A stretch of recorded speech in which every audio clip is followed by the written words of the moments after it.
महाबोधि मंदिर गोलंबर के पास बौद्ध भिक्षु मामले को पुनः जांच करने के मांग को लेकर बौद्ध भिक्षु ने किया धरना प्रदर्शन। बीते 10 अगस्त को बोधिया थाना क्षेत्र के काली मंदिर के पास एक बौद्ध भिक्षु का शव मिला था। बोधिया थाना प्रशासन द्वारा प्रथम दृष्टि आत्महत्या बताया गया था।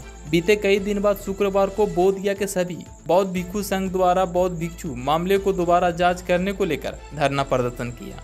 वहीं महाबोधि चैरिटेबल ट्रस्ट के राष्ट्रीय अध्यक्ष वेदांत हर्षबोधी ने बताया कि बार बार इस तरह की घटना का अंजाम दिया जा रहा है। ये चौथी घटना है। इस प्रकार की घटना से बौद्ध भिक्षुओं के मन को आहत पहुंचा है।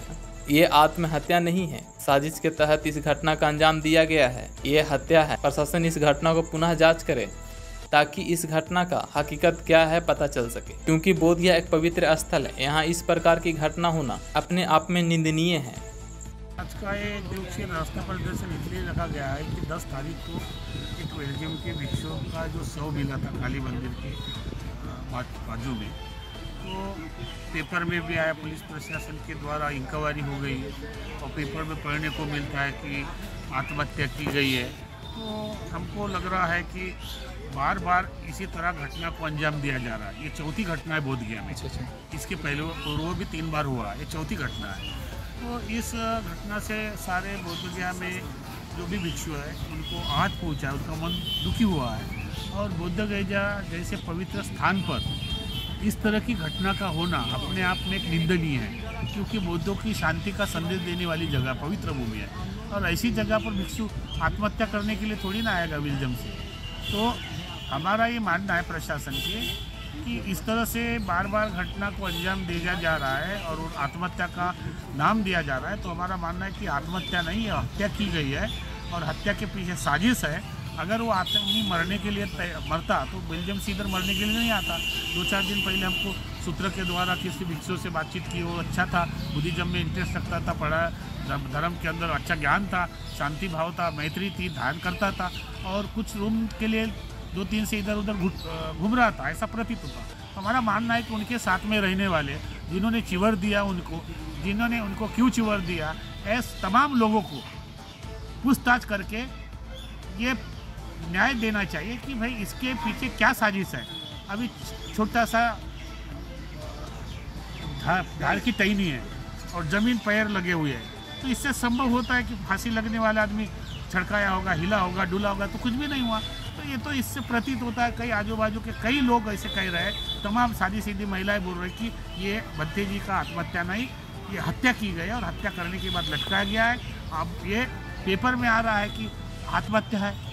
हम चाहते हैं कि ये आत्महत्या है कि हत्या है, सीबीआई इंक्वायरी करो, दूध का दूध पानी का पानी हो जाएगा। इसीलिए पूर्व में जो 3 घटनाएं आपने जिक्र किया, उसको क्या आप किस नज़रिए से देखते हो, क्या आपको लगा? इसी नज़रिए से वो बार बार उसी तरह से हो रहा, इंक्वायरी हुई, पुलिस बॉडी हो गया, आत्महत्या किया, कोई ध्यान नहीं दे रहा। और बाहर से जो आदमी आया, अभी मैं हूँ, मेरे कल चल के कुछ होता है तो मैं सन्यासी बन गया, तो मेरे रिश्तेदार क्यों आएंगे, क्यों इंक्वायरी करेंगे? क्योंकि पहले मैं सन्यासी हूँ। तो हम सन्यासी का तो रहता नहीं है, ना घर होता ना आधार होता। मेरे मरने के बाद जो रिश्तेदार है वो भी क्यों फंसेंगे?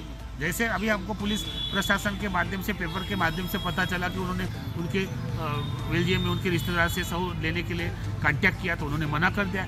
इसलिए भी मना किया कि वहाँ से आएंगे, बाड़ी लेके जाएंगे, पैसा खर्च होगा, अभी तक तो सन्यासी था, हम कौन फंसेगा, इस तरह से। और उनसे भी कहा कि क्या आत्महत्या करने लायक थी, तो उन्होंने कहा कि नहीं, आत्महत्या करने लायक तो इनकी सोच नहीं थी, वो अच्छा था। तो इसके पीछे क्या कारण है? इसके बावजूद इसके पीछे साजिश है और इस साजिश के तहत उसको अंजाम दिया गया है। और निश्चित रूप से कहीं ना कहीं ये 3 जो पहले इसके पूर्व भी हुआ, ये चौथी घटना है। तो कहीं ना कहीं उस बात से जुड़ी हुई घटना है। हम चाहते हैं निष्पक्ष हमको न्याय मिले, न्यायपालिका से न्याय मिले, बिहार सरकार इस पर सीबीआई इंक्वायरी बिठाए, दूध का दूध पानी का पानी करे। घटना का कारण क्या हो सकता है, कुछ अंदाजा आपको है कि अगर जो आत्महत्या नहीं तो हत्या है, क्या आपको लगता है क्या कारण क्या रहा होगा जो उनको हत्या? इसलिए तो हम दोस्त मेरे भाई हम सीबीआई इंक्वायरी चाह रहे हैं, वो तो जानेंगे कि किस तरह से हत्या हुई, किस तरह से क्या है, इसका कारण क्या, किसने। अब मेरे मन में क्यों मैं हत्या कर रहा हूँ, मेरा कोई स्वार्थ होगा, उसके पीछे कोई लॉजिक होगा, उसके पीछे किसी का कोई बहुत बड़ा कुछ होगा, कुछ करने वाला होगा, इसलिए तो कुछ। परिचय देते हैं। मैं वेदांत हर्षबोधी महाबोधि चैरिटेबल ट्रस्ट का राष्ट्रीय अध्यक्ष हूँ। डॉक्टर अंबेडकर इंटरनेशनल बोधि संसद का मैं अध्यक्ष हूँ। बहुत आज का जो बैठक की है क्या मैं भिक्खु विशुद्धानंद बोधि महाथेरो रामपुर रोड पर मेरा बुद्ध विहार है और मुझे बोध गया कि मेरे सहपाठी मेरे मित्र भिक्षु ने बताया कि एक भिक्षु को मर्डर करके उनको लटका दिया और उसके पास की जो कुछ प्रॉपर्टी है वो छीन लिया गया, ऐसा सुना मैं। तो ये मुझे बहुत दुख हुआ। जो अभी हमारे सहचारी भिक्षु यहाँ बैठे हैं तो हम धरना दे रहे हैं कि ये बात बोधगया में होना बहुत बुरी है, उचित नहीं है, क्योंकि बौद्ध भिक्षु का ये बहुत पवित्र क्षेत्र है भगवान बुद्ध का, और वो यहाँ देश विदेश के भिक्षु आएंगे ही।